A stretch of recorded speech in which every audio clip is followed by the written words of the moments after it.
Welcome back to our channel. నమస్తే అండి. ఈరోజు పానీపూరి ప్రిపేర్ చేసుకుందాం.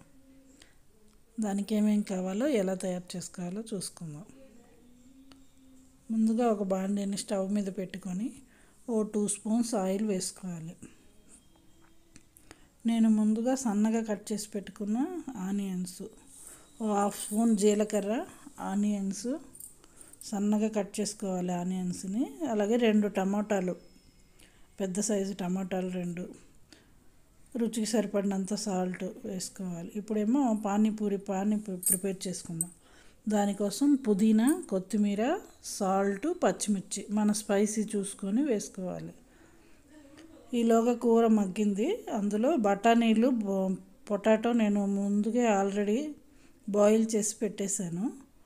స్మాష్ చేసి అవి వేసుకొని సాల్ట్, పసుపు, కారం అలాగే చాట్ మసాలా వేసి కొంచెం వాటర్ వేసుకొని సిమ్లో పెట్టుకోవాలి. కర్రీని ఈ విధంగా ఒకసారి బాగా మిక్స్ చేసుకొని, ఇప్పుడు మనం మిక్సీ చేసిన కొత్తిమీర పేస్ట్ ఉంది కదా, దాన్ని ఈ విధంగా వడగట్టుకోవాలి.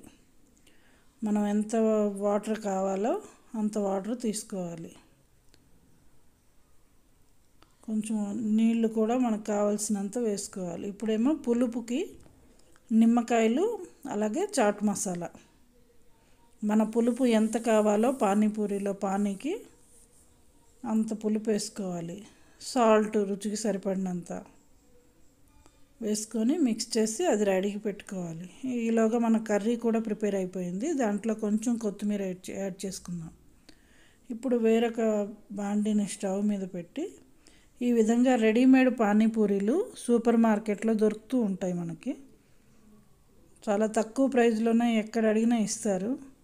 ఈ విధంగా ఆయిల్ హీట్ ఎక్కిన తర్వాత దాంట్లో ఈ పానీపూరి వేసుకొని ఈ విధంగా ఫ్రై చేసుకోవాలి.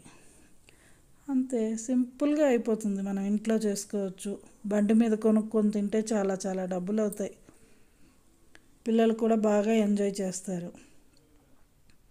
ఈ విధంగా పానీపూరిని ఇలా హోల్స్ చేసుకొని దాంట్లో కర్రీ ఫిల్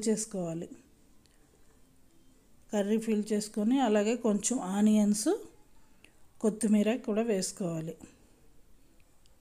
వేసుకొని మన వాటర్ని వేసుకోవాలి. వాటర్ని ముందుగా చెక్ చేసుకోవాలి మనం, పులుపు, ఉప్పు అన్నది. అంతే ఫ్రెండ్స్, పానీపూరి రెడీ అయ్యింది. ఈ వీడియో కనుక మీకు నచ్చితే తప్పకుండా ఒక లైక్ చేయండి. మీరు లైక్ చేస్తే నాకు సపోర్ట్ చేసినట్టుగా ఉంటుంది. తప్పకుండా కొత్తగా చూసిన వాళ్ళు సబ్స్క్రైబ్ చేయండి. Thank you for watching. Bye.